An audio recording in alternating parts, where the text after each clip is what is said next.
Bonsoir Manon. Bonsoir Clémentine. Alors dans le cadre d'Octobre Rose, tu es avec nous ce soir sur le plateau pour nous parler des temps forts qu'il y a sur notre secteur. Oui, tout à fait Clémentine, je te propose d'aller dans nos départements pour découvrir les actions réalisées dans le cadre d'Octobre Rose, mois de sensibilisation pour le dépistage contre le cancer du sein. Et on commence dans la Marne. Oui, tout à fait. De nombreux événements sont organisés dans le pays Vitria, mais je te propose de participer plus particulièrement à une marche rose organisée par le Centre social et culturel le 19 octobre.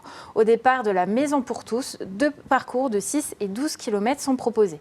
La participation est libre et les fonds récoltés seront reversés à l'association Les Opérés du Sein de Saint-Dizier.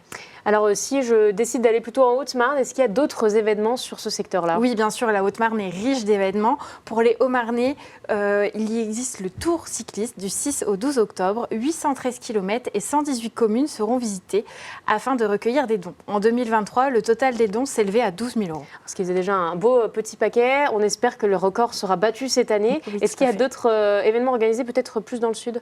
Oui, tout à fait, du côté de Chaumont. Pour ceux qui préfèrent des activités plus calmes, des séances d'aromathérapie sont mises en place au sein du complexe Palestra les 3 et 23 octobre prochains. L'intégralité des bénéfices seront reversés à la Ligue contre le cancer.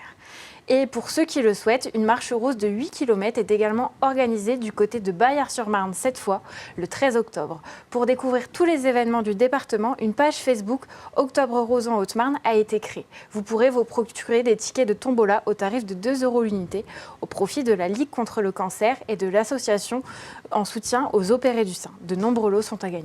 Alors là, on part du côté de la Meuse, on part de l'autre côté. Est-ce qu'il y a d'autres choses de prévues? Oui, tout à fait. Je t'ai ciblé 3 actions phares, à commencer par la mise en place d'un stand d'information à la Barroise le 5 octobre, et ce, toute la journée.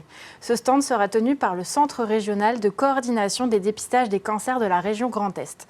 Un bon moyen de sauter le pas et d'échanger avant une première mammographie, par exemple. Si on est un petit peu plus sportif, qu'on veut se dépenser, est-ce qu'il y a d'autres choses? Eh bien, toujours le 5 octobre, tu peux participer à une marche solidaire au départ de la salle des fêtes des Orchidées dans la commune du Tanois.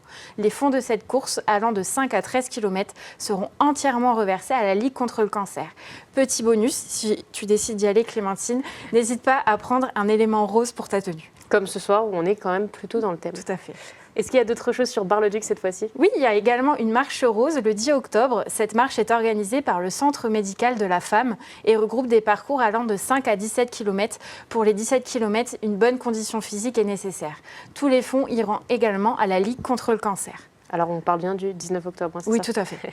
Merci Manon d'avoir été avec nous et d'avoir mis en avant cette initiative et toutes les actions qui tournent autour. On te retrouve jeudi prochain pour plus d'infos, cette fois-ci pour sortir. Tout à fait. À jeudi, Clémentine. À jeudi Manon.